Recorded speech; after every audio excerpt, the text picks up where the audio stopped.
স্বাক্ষরিত জুলাই সনদ অক্ষরে অক্ষরে বাস্তবায়ন করবে বিএনপি সরকার। যুগপৎ আন্দোলনে অংশ নেওয়া শরিকদের এমনটিই জানিয়েছেন প্রধানমন্ত্রী তারেক রহমান। সরকার গঠনের ৫ মাসের মাথায় প্রথমবারের মতো শরিকদের সাথে আনুষ্ঠানিক বৈঠকে ভবিষ্যৎ বাংলাদেশের করণীয় নিয়েও আলোচনা করেছেন সরকার প্রধান। এ সময় আগামীর বাংলাদেশ বিনির্মাণে সবাইকে সাথে নিয়ে কাজ করার প্রতিশ্রুতিও ব্যক্ত করেন প্রধানমন্ত্রী। সরকার গঠনের পর সোমবার সন্ধ্যায় রাষ্ট্রীয় অতিথি ভবন যমুনায় প্রথমবারের মতো যুগপৎ আন্দোলনে অংশ নেওয়া ৩৪টি রাজনৈতিক দলের সঙ্গে ১৯৬ জন প্রতিনিধির সঙ্গে বৈঠক করলেন প্রধানমন্ত্রী তারেক রহমান।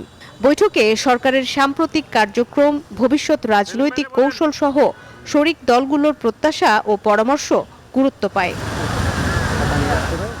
পাশাপাশি জাতীয় ঐক্য, রাজনৈতিক স্থিতিশীলতা এবং সমন্বিতভাবে সামনে এগিয়ে যাওয়ার বিষয়েও বিশদ আলোচনা হয়।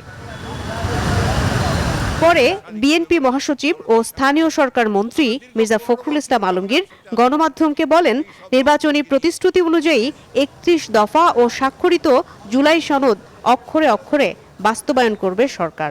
৩১ দফা কর্মসূচি যেটা আমরা একসাথে দিয়েছিলাম, সেই ৩১ দফা কর্মসূচি বাস্তবায়িত হবে।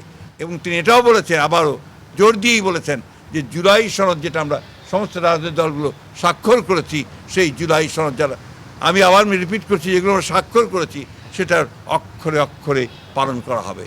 মির্জা ফখরুল বলেন, ফ্যাসিবাদ, স্বৈরাচার ও উগ্রবাদের বিরুদ্ধে যুগপৎ আন্দোলন চলমান থাকবে। এই সরকার গঠন করার পরে ৫ মাস পরে এইটা একটা বড় একটা ঘটনা, রাজনৈতিক ঘটনা, যে আমাদের প্রধানমন্ত্রী অন্যান্য যুগপৎ যারা আন্দোলন করেছিলেন তাদের সকলের সঙ্গে একসাথে বসে তারা এখন বসেছেন, কথা বলছেন এবং ভবিষ্যতের কর্মসূচি নিয়েও তারা সেখানে আলোচনা করছেন। যতটা দ্রুত সম্ভব হবে বিভিন্ন রাজনৈতিক দলগুলোর সঙ্গে তিনি বসবেন, রাজনৈতিক দলগুলো আবারও কাজ করবে একসাথে এবং তাদের যে মত বিনিময়, সেই মত বিনিময়গুলো হবে।